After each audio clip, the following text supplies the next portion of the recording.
So remember a couple of weeks ago when I told y'all about Purpose at Steppenwolf? Yeah, that's the play everybody's been talking about, not just me. The one showcasing the drama of a fictional Black Chicago family full of esteemed civil rights leaders, pastors, and congresspeople. Yeah, now we on the same page. Well, people have been raving about it so much that the run has been extended again through mid-May. The Sun-Times, the Daily Herald, and the Trib have all given Purpose 4 stars, with the Trib calling it the birth of a truly great new Chicago play. So, don't wait to go see it. The show must close May 12th, and tickets start at $20 at steppenwolf.org. That's steppenwolf.org. Today on CityCast Chicago, protesters block traffic to O'Hare, more rules and dreams for CTA, and what to do on a bad day. Here with me to break it all down is executive producer Simone Alisea.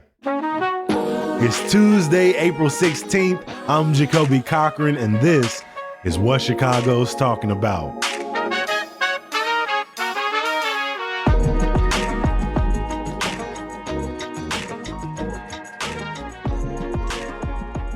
What's up, Simone? How you feeling today? I'm doing okay. How are you, Jacoby? I'm doing good. I went kayaking over the weekend, which I'm a little bit sore, man. I woke up this morning, legs was just burning, like my shoulders under my armpits was hurting, but I had a good time, man. Wolf Point on a sunny day, one of the most beautiful things in the world, you ask me. I feel like you're slowly becoming like a Chicago River stan. Like I feel like you were started at this like, is it safe? Like, is it still cool? And like you're talking about that open swim. You've been kayaking now a couple times. Like I feel like you're getting into it. Hey, that open swim is hilarious because I read recently that the city hasn't even given that full approval yet. And yet people were like, you know what? We're probably going to get it. So come September. I'm not going to lie, though. Kayaking the river has made me definitely more of a river person, but it makes me less likely to actually swim in the river. Being that close to the river, having the water just sort of splashing, you can really smell it and take it in. I love being on it. I don't think I'm getting in it, though. No time soon. Okay. No time soon. Okay, whatever you say. Simone, yesterday, a group of pro-Palestinian protesters blocked the highway into O'Hare Airport, causing some major traffic delays. It comes as other groups prepare to gather in August to protest at the Democratic National Convention. Man, when we first got where we were getting the DNC, August seemed like so far away, and now it is right around the corner. Can you catch us up on exactly what happened at O'Hare yesterday? Yeah, so there was a group of protesters who basically blocked I-190 into O'Hare, essentially preventing cars from getting to terminals. And it, there was caused a backup, obviously, on the highway, but also people had to like walk to get to the airport, and it was pretty disruptive yesterday morning. And basically, these groups are out here calling for a ceasefire in Gaza. They were trying to disrupt specifically Boeing's operations. Boeing is a major defense contractor for the U.S., obviously. The Department of Aviation said that traffic was beginning to flow a little bit later, so they weren't out there for like the whole morning. But I think, like highway protests are not like a new thing. Like it is a strategy that is employed with some regularity. It's intended to be disruptive, right? Exactly. It's one of the most effective at creating headlines. Like, yes, if this protest was just happening on State Street, which dozens have been happening over the last few months, you're likely not to hear about it as much. If it's happening in any one of Chicago's hundreds of neighborhoods, you're not likely to hear it.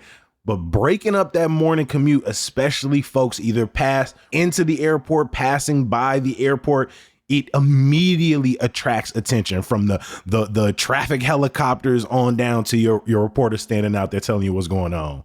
Exactly. And so while it can be, I'm sure, extremely frustrating for travelers and commuters and anybody who is trying to get by, I think, again, partly that's the point. That's the idea. But it's interesting because this happened sort of shortly after, groups who are trying to protest at the Democratic National Convention, which is from August 19th through the 22nd, have filed a lawsuit in federal court against the city of Chicago because the city has been denying permits to these groups to allow them to protest close to the United Center where the convention will be happening. And again, as part of a lot of this group also involves a lot of people calling for ceasefire in Gaza, but also lots of other causes too, reproductive rights. There's a real coalitional Yes. effort that's taking place and has been taking place over the last few months in regards to these protests, trying to bring as many voices in as possible. And as the city essentially said, many of you can protest. You just can't protest where you want. You can protest somewhere between 2 and 3 miles away from the United Center and other major locations for the DNC. And so the city has they've really been able to say, well, we're not blocking anyone's protest. We're not shutting anyone down. We're just saying because of traffic and police protocol, we can't handle the protests here, but we can't handle it 3 miles away.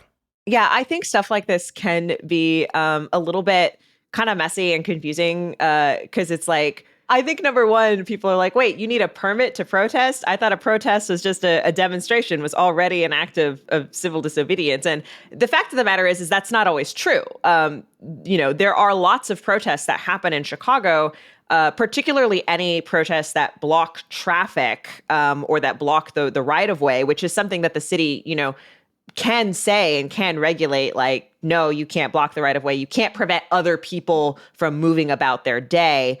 That is something that typically will require a permit.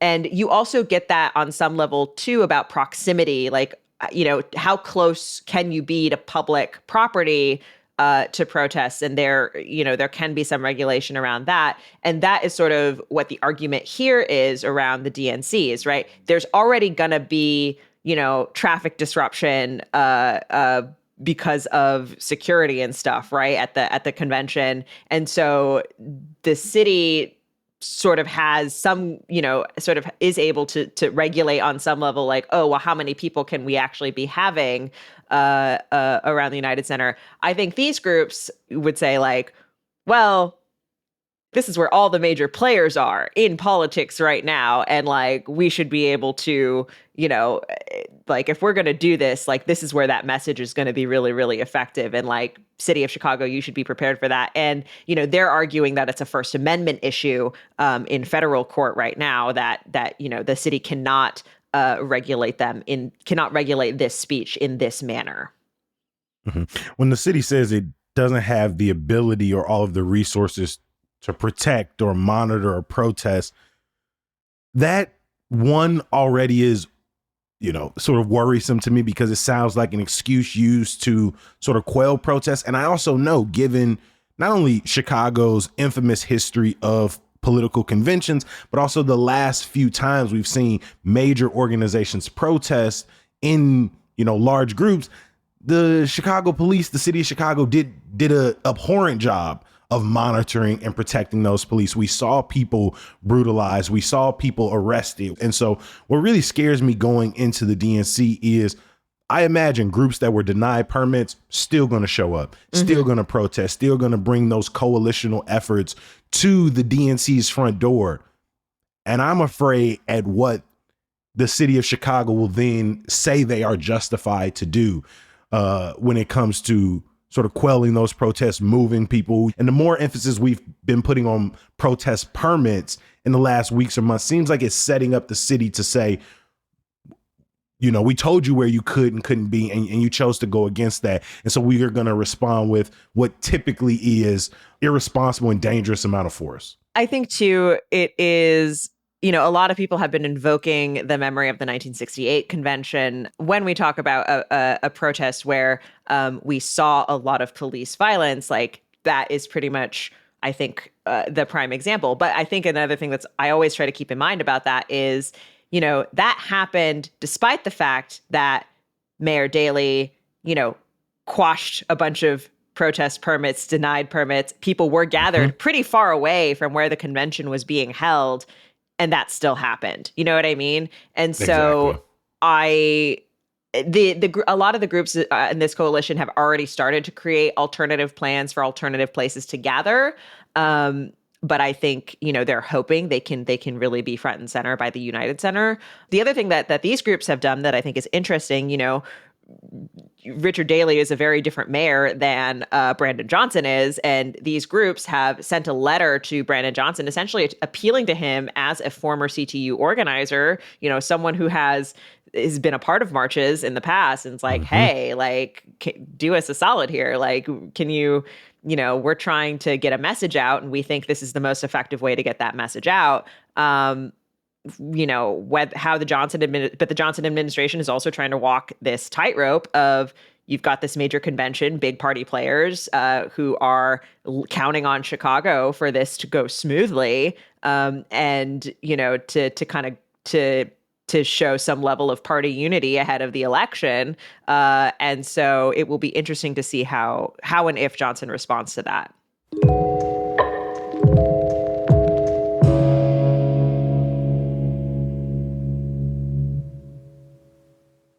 This episode is brought to you by ShipStation. If you run an e-commerce business, you know how much work it takes to produce something great while dealing with complicated shipping issues. That's why over 130,000 companies have turned to ShipStation, an innovative tool that allows you to focus less on shipping and more on building your brand. With ShipStation, you can manage orders, label printing, reporting, and customer service on one easy-to-use dashboard. You'll reduce warehouse costs with reliable enterprise solutions and save thousands on shipping costs with discounts up to 89% off.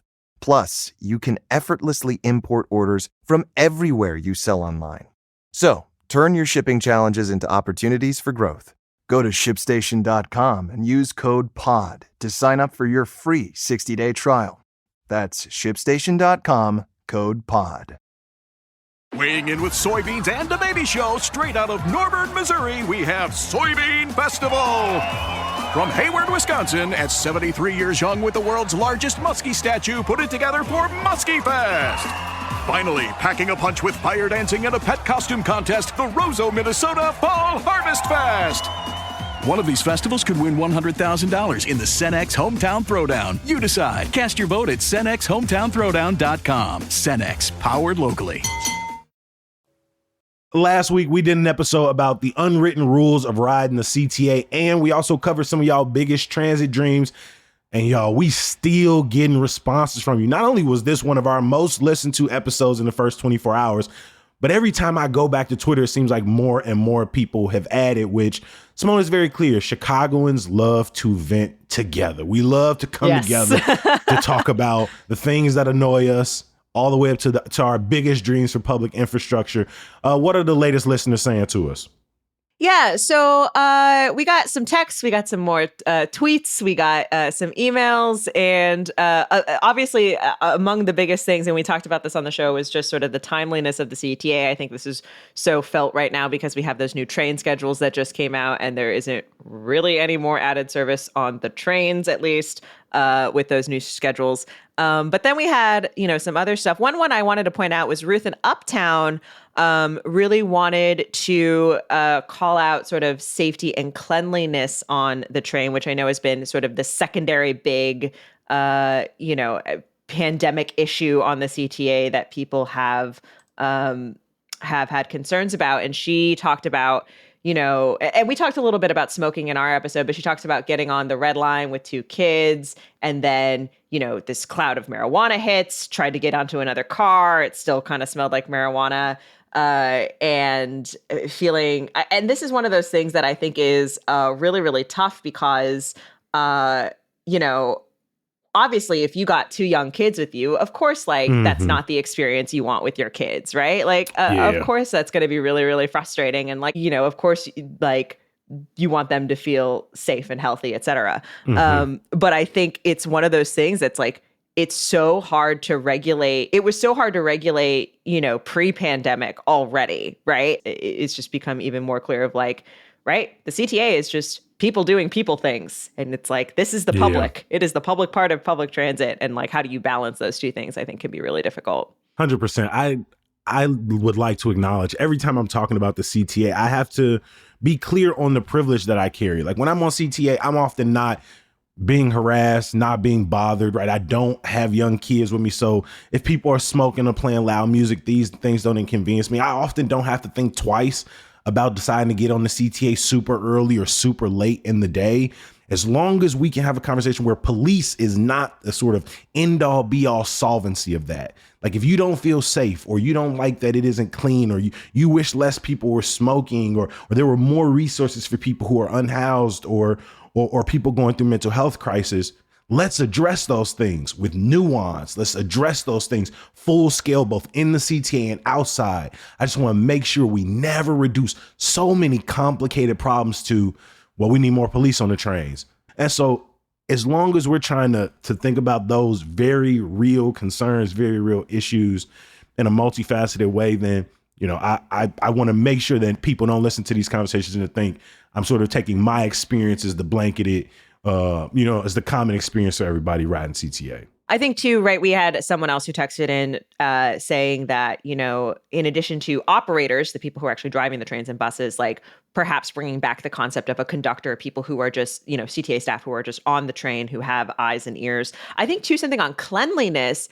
And this is, you know, something maybe we should look into more, Jacoby, is I just really wish I had an understanding of like, how do cars get cleaned and like at what cadence and like what is actually being done and like, you know, when stuff smells like urine, like what do they do? Like how do they deal with that? I actually knew a guy who used to work cleaning the train back when I was in high school, I think. And when the train got done with the loop, people sort of went through kind of quickly. But I don't think it's something we really need to look into. Is it happening across the track? Is it happening at just the ends? How quickly is it happening before a train is sent back out? Because obviously certain parts of the city, it's like underground going from blue to red at Jackson. Bro, that's eternally pissed. I don't know what you could do down there. Yeah, it's many, many, many years. Speaking of, actually, Kelly from Ravenswood texted us and said, I would love if the CTA had open public restrooms at the occasional stop, especially after a drunk night out. The idea of a long train ride does not sit well with my bladder. And Kelly says that this would help out with people peeing on the train and the smells. But yeah, I don't know what happened with this public urinal pilot we were supposed to be doing as a city. That's a great question. I think we've talked about on the show a lack of public bathrooms in general in Chicago. It's really tough to find especially a free public bathroom where you don't have to buy anything. This concept is interesting. Public restrooms at CTA stops, because while I think in theory that is a great idea and like makes total sense, given the state of CTA's elevators, the state of the little rotisserie chicken lights and the little shelters, I wonder if the agency would have the capacity to maintain a bathroom that is usable. Now, granted, if like in an would it be okay and would it be nice to have in an emergency? Absolutely, but can I imagine a CTA public bathroom running into some problems? I can also, yes, I can. Yes, 100%. 100%. One last thing that I wanted to point it out. So we talked a little bit about like our dream CTA routes and like what the trains could look like. And John sent in this like dream CTA plan that was from a UX designer that is really, really interesting. It basically like makes it so that you could actually ride throughout the city as opposed to just ride through the loop. And it would basically take some metro lines and convert them to CTA lines. And Jacoby, are you looking at this map right now? Yes, I am. And this is a very detailed plan. I'm not gonna lie, it's very effective on the eyes.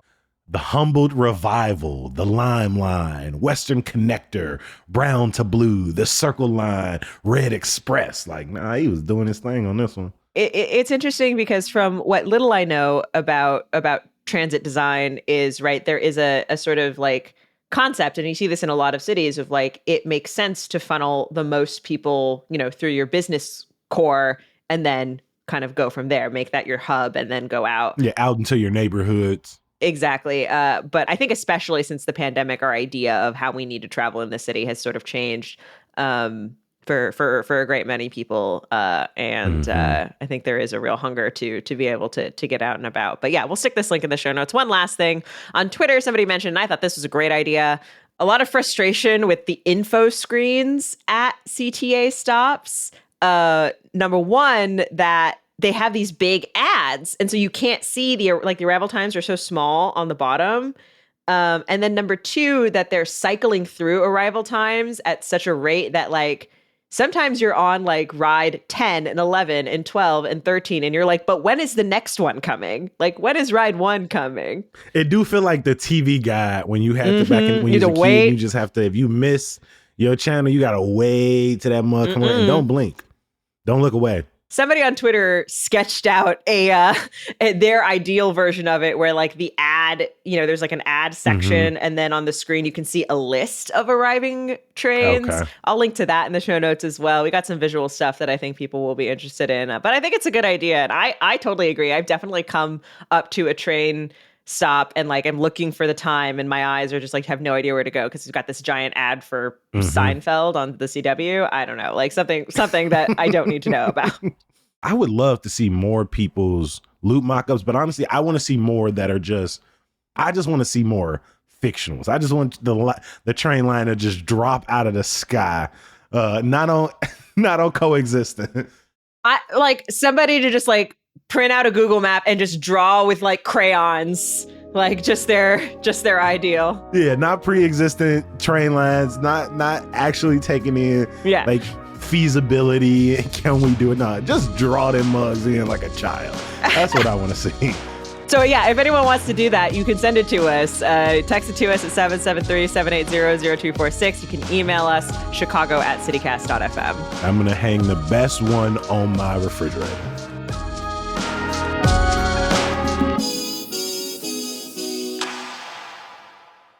Before we get out of here, we're going to stay with some questions we got from listeners. And Simone, we got one that was I think it surprised you. Yeah, it surprised me a little bit. Yeah, so Scott from South Loop texted us and said, Jacoby brings wise positivity every damn day, but everyone has bad days. How does Jacoby turn it on to bring that joy and positivity on days when he's mad, sad, angry, or anxious? I wish I could do better at that. Headed to my job in the morning on rough days.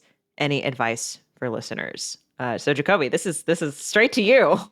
I think it surprised me because that was not something I think or even like paid attention to listeners thinking about or listening to. So one, thank you for sort of thinking about my mental health and like, acknowledging that I'm also a human being who has difficult days. But my answers, because I am just a sort of normal, basic human like so many of us, my answers are very simple. I try to take advantages of getting outside and taking a walk this morning. I did not feel like going to the gym, but I did some stretching and warm up, got on the treadmill for about 30 minutes. I try to find like places in the neighborhood that are consistent. I went and got a smoothie from Sip and Savor this morning because, I just didn't have it in me to make my own. Whether it's a part in the park or a place off of the lake or somewhere in my neighborhood, I try to identify and remember those places that, bring me joy, that have an impact on my mood. And then, the last one, I have a healthy relation to my Benjamin. And so if I need a quick pick me up, I am never too far from a nice Durban Poison, a nice jet fuel.